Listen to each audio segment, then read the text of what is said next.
Hello guys! Hello! This is for Sagittarius. Welcome dito sa aking channel, Kapalaran 888 Sagittarius. Alamin natin kung anong messages, vibration, gabay, energy para sa inyong lahat. This is the unexpected guys for 2026. Alamin natin, Sagittarius, kung anong messages, energy, gabay para sa inyong lahat.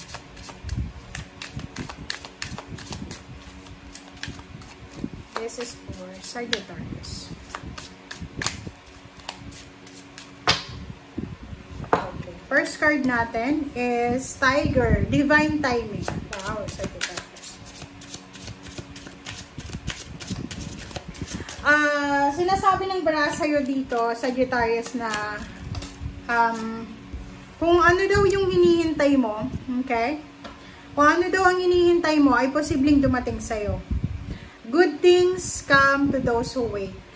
Kung ikaw ay mapasensya, babae ka man or lalaki, if you're patient, talagang ibibigay sa'yo ng universe kung ano yung deserve mo na blessings. So, kaya nga diba, pag masyado tayong impatient, wala tayong pasensya, hindi natin nakukuha yung mga bagay-bagay na dapat deserve nating makuha. Kasi nauna na yung decision natin. Yung impulsiveness natin, yung aggressiveness, yung nagiging kalaban, nagiging hindrance sa mga bagay-bagay, diba? So, dito, sinasabi ng baraha, okay, sinasabi ng baraha dyan, na kailangan natin, okay, we need to, parang be patient, okay? Kailangan natin maging mapasensya ngayong taong 2026 para makuha natin kung ano yung mga para sa atin. Next card is Owl. Detach your emotions from situations that you cannot control. So, unexpected din siya kasi masyado ka siguro, Sagittarius, na hindi ka makamove on sa mga nangyari sa nakaraan. Nahirapan kang alisin yung sarili mo, yung emotion mo sa sitwasyon na hindi mo kontrolado. So, dito, sinasabi ng barahan na simula ngayong taon, talagang parang lalo yung mga Sagittarius na mahilig mag people please. Yung parang lahat na lang ibibigay mo para magustuhan ka. Dito sinasabi na pag alam mo na hindi mo na kaya yung energy, talagang bibitaw ka na. Pag alam mo na hindi na maganda yung kapaligiran, yung parang feeling natin, lalo sa relationship, tao, sitwasyon, trabaho, na parang pakiramdam natin, hindi na worth it ipaglaban. So, sinasabi ng barahan na kailangan mo nang alisin ang sarili mo dyan. Okay? Divine guidance, divine timing. Wow! Congratulations, Sagittarius. Study. Sinasabi ng barahan sa'yo dito na you are lucky. Diba? You're super lucky, you're fortunate, kasi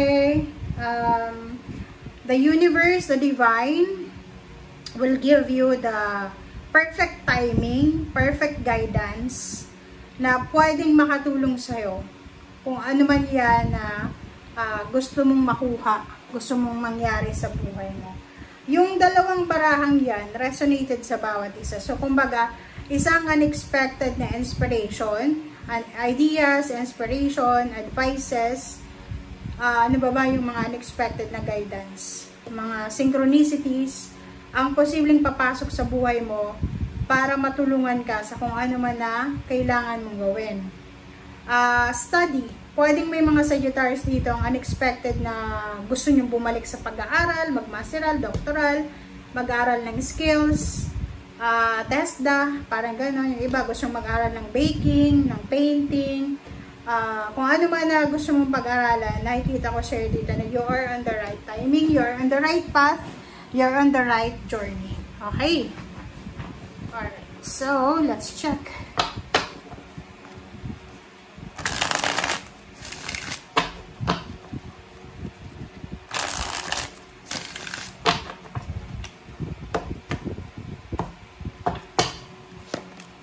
Okay, Judgment. Wow. So, dito guys, kung makikita nyo, ang unexpected na pwedeng mangyari dyan is isang desisyon. Like, meron ditong mga Sagittarius, ngayon sabi ko sa'yo dito na may mga sitwasyon sa'yo. May mga past situation ka na nahihirapan ka na tanggapin. Like, nahihirapan kang tanggapin na ito yung nangyari sa'yo ngayon or sa past. Sinasabi ng baraha sa'yo dito, okay, na this here, kung ano man yan na nagpapahirap sa'yo, kung ano man ang rason ng anxiety, ng depression, or anything na alam mo na nakakasira sa isip at puso mo, ay posibleng aalisin mo na. Okay?